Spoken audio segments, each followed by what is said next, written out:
Hello mga kabosing! Maligayang pagbabalik sa Pinoy Manhwa. Sa video na ito, ipagpapatuloy natin ang isinumpang talento ng martial arts. Sa nakaraang episode, ipinakita na magalang na tinanggihan ni Jin ang alok ng Grand Commander. Ipinaliwanag niya na hindi niya layunin ang muling pagbuo ng ugnayan sa kanyang pamilya. Ang tanging hangarin niya ay ang patuloy na palakasin ang kanyang sarili. Idinagdag pa niya na iginagalang niya ang lahat bilang mga mandirigma, ngunit sa ngayon ay nais niyang tahakin ang sarili niyang landas. Ipinakita rin ito na nakatuon lamang siya sa pagsasanay at patuloy na pag-unlad ng kanyang lakas.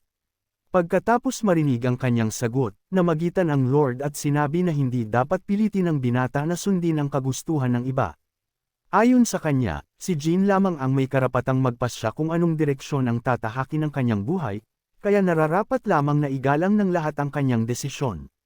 Kasunod nito, sinabi ng Lord kay Jin na kapag handa na siya, maaari niyang sabihin kung alin sa kanyang mga sikat na martial arts techniques ang nais niyang matutunan. Nangako pa siyang siya mismo ang magtuturo nito. Ipinaalala rin niya na hindi lamang nanalo si Jin sa laban, kundi nagpakita rin siya ng pambihirang talento. Bilang gantimpala, maaari siyang humiling ng isang bagay mula sa Maklan, at susubukan nilang ibigay iyon sa kanya. Magalang na sumagot si Jin na wala pa siyang napagpapasyahan kung ano ang kanyang hihilingin. Sinabi niyang kapag handa na siya, ipapadaan niya ang kanyang mensahe kay Commander Jinma.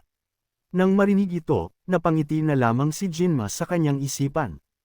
Naisip niyang tila ginawa siyang tagapaghatid ng mensahe ng binata, ngunit agad din niyang inisip na wala namang masama dahil pamangkin niya rin ito.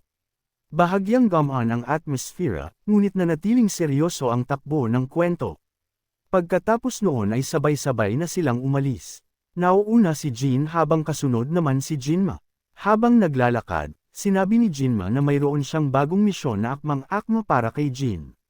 Ipinaliwanag niyang malaki na ang naging pag-unlad ng binata sa kanyang pagsasanay at gusto rin itong lalo pang lumakas. Dahil dito, naniniwala siyang ang misyon na ito ay malaking tulong sa karanasan at paglakas ni Jin. Sa sumunod na eksena, muling ipinakita ang 4 na miyembro ng grupo na ipinadala sa panibagong misyon. Sa pagkakataong ito, personal na sinamahan sila ni Commander Jinma. Nagpalit sila ng kasuotan upang maitago ang kanilang pagkakakilanlan at walang makaalam na sila ay mga miyembro ng Demon Benwing ng Ruin Fortress Sector. Ang kanilang destinasyon ay ang Mount Hua Sector. Habang nasa biyahe, sinabi ni Jin na kailangan nilang hanapin ang Violet Mist Palace. Naipaliwanag na ni Jinma sa kanya ang buong detalye ng misyon. Ayon dito, isang napakahalagang pil ng Mount Hua Sector ang ninakaw. Simula nang mawala ito, walang tigil na hinahanap ng mga mandirigma ng Mount Hua ang naturang pil, ngunit hanggang ngayon ay wala pa rin silang nakikitang bakas nito. Ipinaliwanag ni Jinma na hindi lamang dangal ng Mount Hua Sector ang nakataya. Kapag napunta ang pil sa maling tao at nagamit ito, maaari nitong palakasin ng husto ang sinumang makakakuha nito.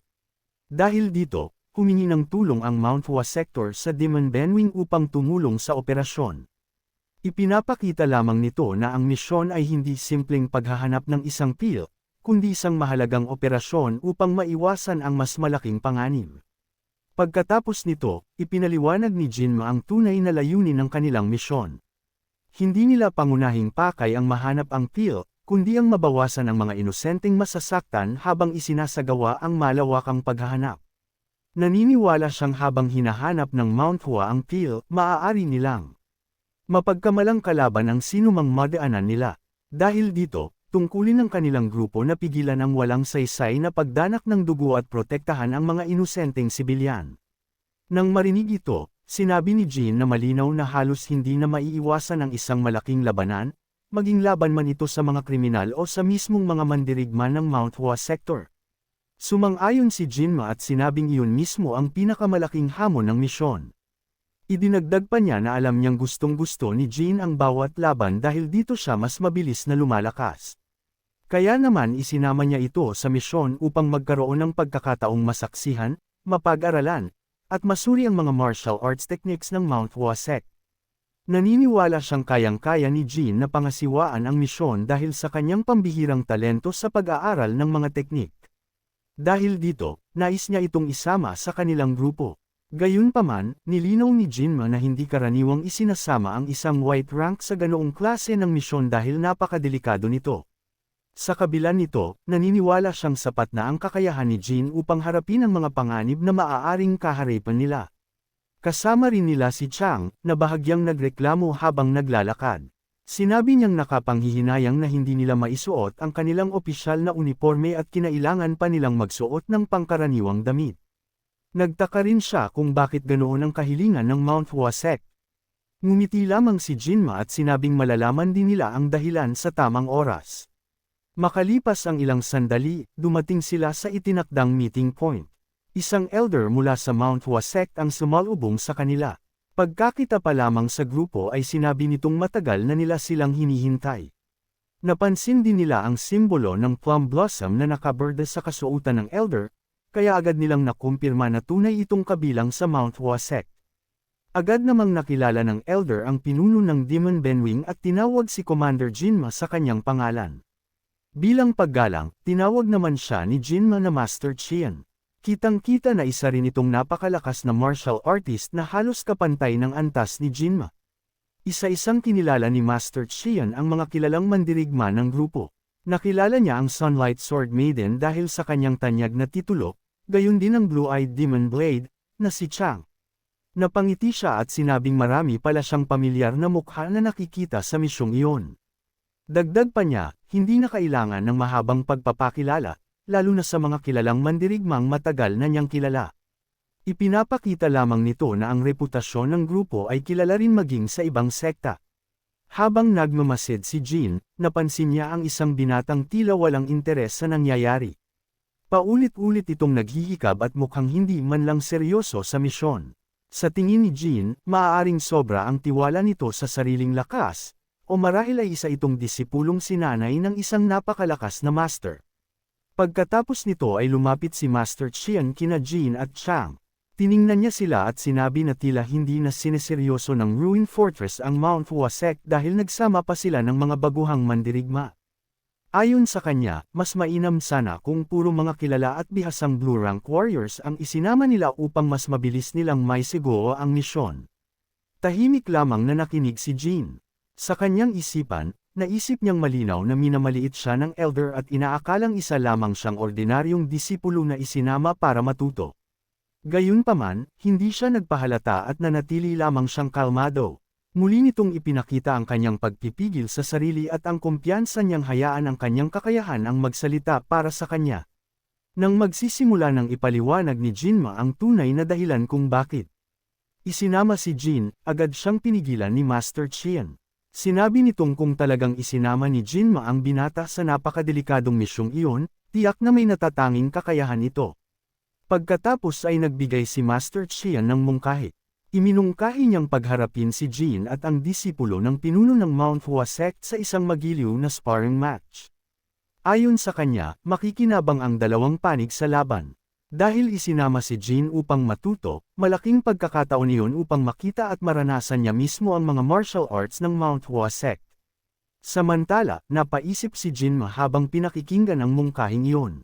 Pakiramdam niya ay may ibang intensyon si Master Qian. Sa tingin niya, sinusubukan lamang nitong ipakita na hindi ganoon ka-special ang Demon Benwing at nais nitong maliitin ang kanilang grupo sa harap ng lahat. Gayunpaman, nanatili siyang kalmado dahil alam niyang hindi batid ng kabilang panig kung gaano talaga kalakas si Jin. Sa katunayan, naniniwala siyang ang disipulo ng Mount Hua sector leader ang posibleng mapahiya sa laban na iyon. Pagkatapos nito, tumingin si Master Jin kay Jin at tinanong kung handa ba itong lumaban. Walang pag-aalinlangan namang sumagot si Jin na handa siya anumang oras. Dahil dito, pumayag si Commander Jinma na ituloy ang laban. Samantala, ang tamad na binata na personal na disipulo ng Master ng Mount Hua ay nagsabi na sa tingin niya ay hindi na kinakailangan pang makipaglaban. Gayunpaman, kung ipipilit man ito, kumpiyansa siyang matatalo niya si Jin sa loob lamang ng 5 galaw. Narinig iyon ni Master Qian at sinabi niyang kitang-kita kung gaano kadaldal at ka-overconfident ang kanyang disipulo. Idinagdag pa niyang naniniwala itong kaya nitong tapusin ang laban sa loob lamang ng 5 galaw. Pagkatapos ay muli niyang tinanong kung handa bang makipaglaban ang panig ng Demon Benwing, dahil tila iniisip ng kanyang disipulo na wala itong anumang mapupulot na aral mula sa kanila. Agad namang sinabi ng disipulo ng Mount Hua na wala nga siyang inaasahang matututunan sa Demon Ben Wing. Ayon sa kanya, bukod sa Demon Ben formation ay wala naman silang anumang espesyal na martial art o kakayahan. Tahimik na lumapit si Jin at humarap sa binata. Sa isip niya, napansin niyang sobra ang kumpiyansa ng kalaban. Inisip niyang dalawa lamang ang maaaring dahilan nito, maaaring tunay na sinusuportahan ng lakas ang mga sinasabi nito, o sadyang labis lamang ang kumpiyansa nito sa sarili. Pagkatapos ay tinanong ni Jin ang binata kung seryoso ba itong naniniwalang matatalo siya sa loob ng 5 galaw. Kumpiyansa namang kinumpirma ng binata ang sinabi nito at tinanong pa kung nagalit ba si Jin dahil doon. Ngunit kalmado lamang na sumagot si Jin at sinabing wala siyang ikinagagalit. Pagkatapos nito, sinabi ng binata na sa itsura pa lamang ni Jin ay hindi ito mukhang isang mandirigmang dumaan sa matinding pagsasanay. Para sa kanya, para lamang itong bagong disipulo na nagsisimula pa lang sa landas ng martial arts. Kasunod nito, ipinakilala ng binata ang kanyang sarili bilang si Hanju, ang personal na disipulo ng sector leader ng Mount Hua.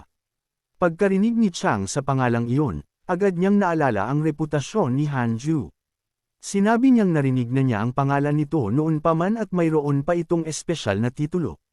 Kilala ito bilang Dormant Dragon of Mount Hua, isang pambihirang henyo na personal na sinasanay ng sector leader ng Mount Hua. Kinumpirma rin ito ni Miss Beck at sinabing tama ang sinabi ni Chang. Ayon sa kanya, si Hanju nga ang inaasahang magiging kinabukasan ng Mount Hua sector. Sa murang edad nito ay nagsimula na itong sanayin ang Violet Glow Divine Art, isang napakataas na antas ng martial art.